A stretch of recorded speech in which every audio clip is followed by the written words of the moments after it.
I'm going for a soldier, Jenny, I'm off to the rolling sea.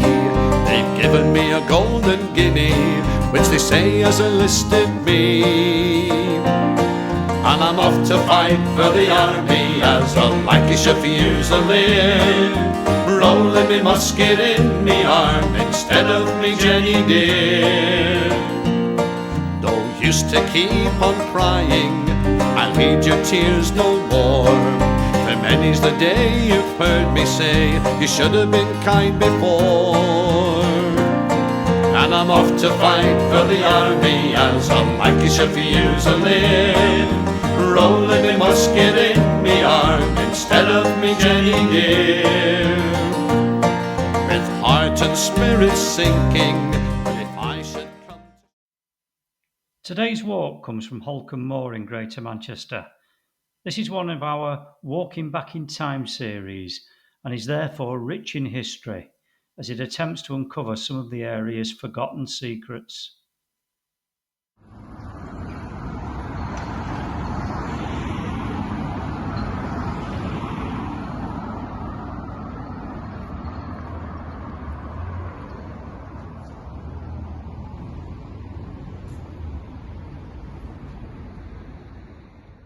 We're here in Ramsbottom on the spot of the old marketplace to start the walk. This area is full of mystery, beauty and intrigue, so let's go and explore it.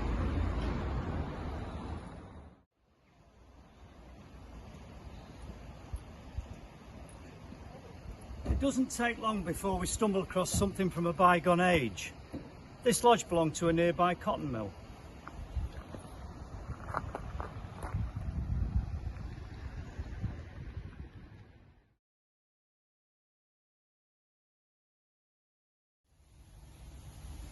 So, what's behind the fence?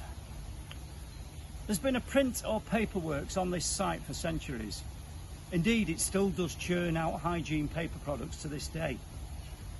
But many locals of a certain age will remember this as Fort Stirling.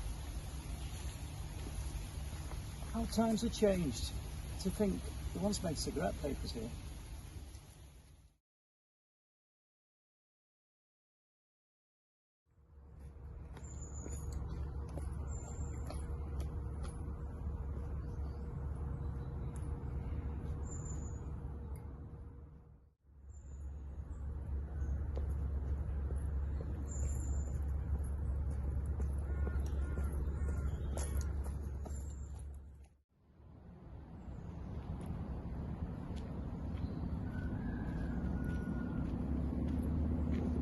If you look down there, you'll see Stubbins Vale Woolen Mill.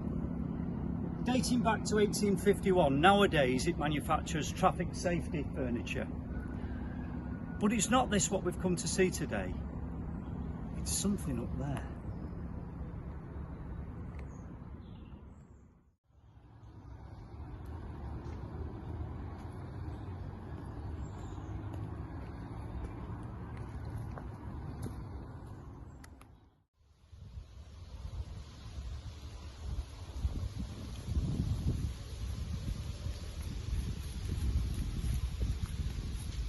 This fine building is a tentering tower.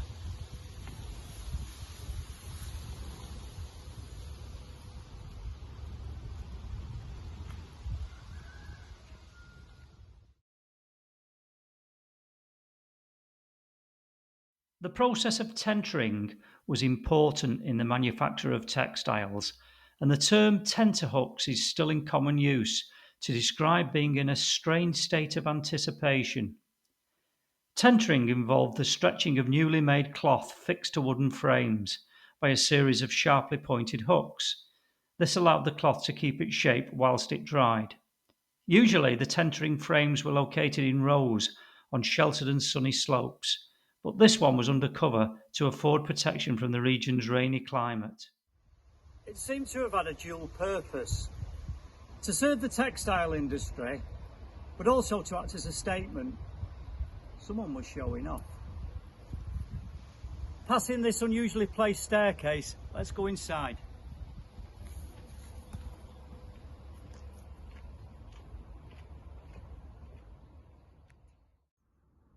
There's a couple of quirky features I need to tell you about. Originally this was a single-storey building, but a second floor was added. Notice the staircase and the doorway. It was an afterthought. Also notice the battlements on three sides facing the town. But there's none at the back. No castellations there at the rear. And the reason is, this is the way the workers would have come through. They didn't need such grandeur.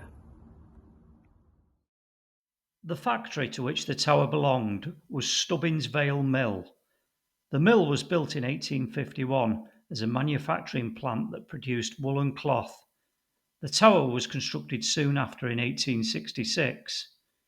It was owned by a local textile manufacturing family, the Porritts. The family is still remembered with fondness, and the death of their only son, Richard, early in World War II, was seen as a tragic loss for both family and community.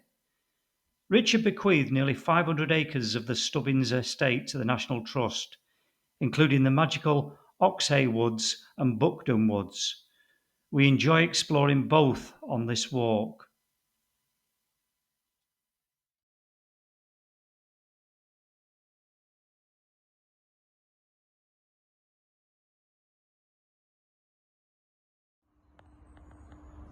Can you notice the play on words?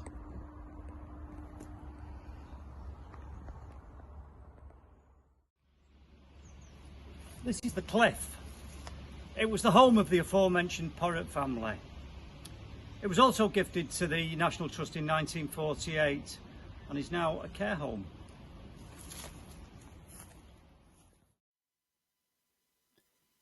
While we're climbing up through Buckden Clough, I'd like to say a few words about us.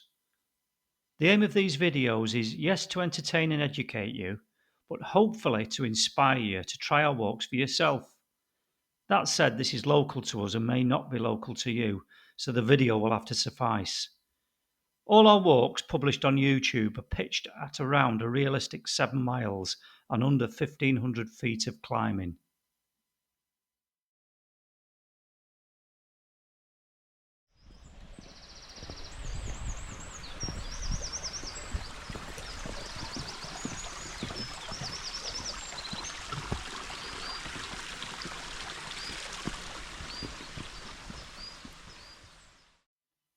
You might be wondering what a clough is. Well, wonder no more. A clough is a northern term for a narrow wooded valley. What has happened is all the land around has been farmed, but the plough or tractor can't get to this bit. The result is a magnificent belt of untouched ancient woodland. It's a true bonus to witness and walk through.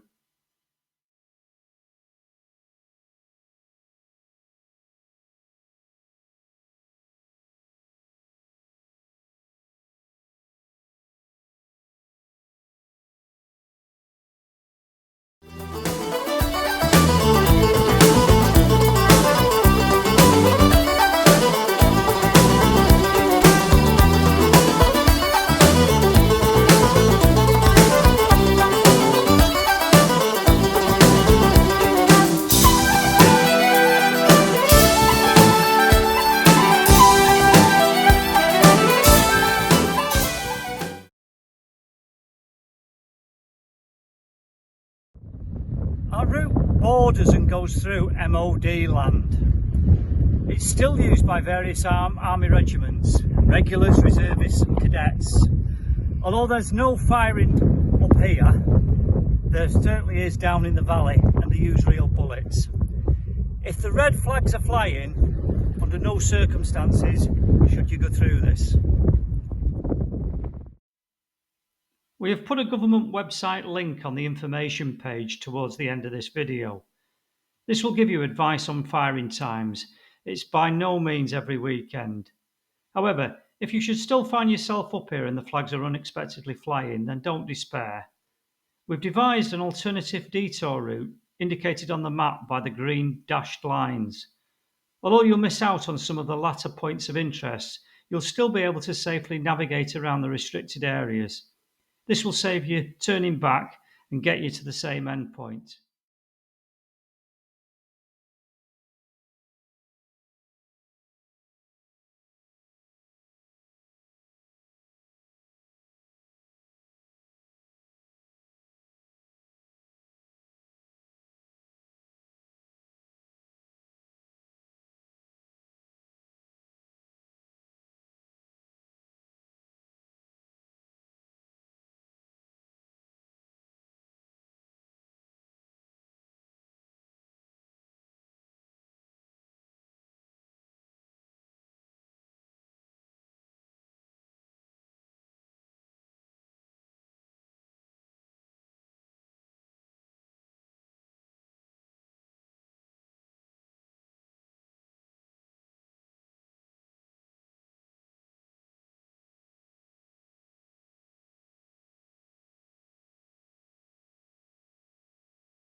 Bye.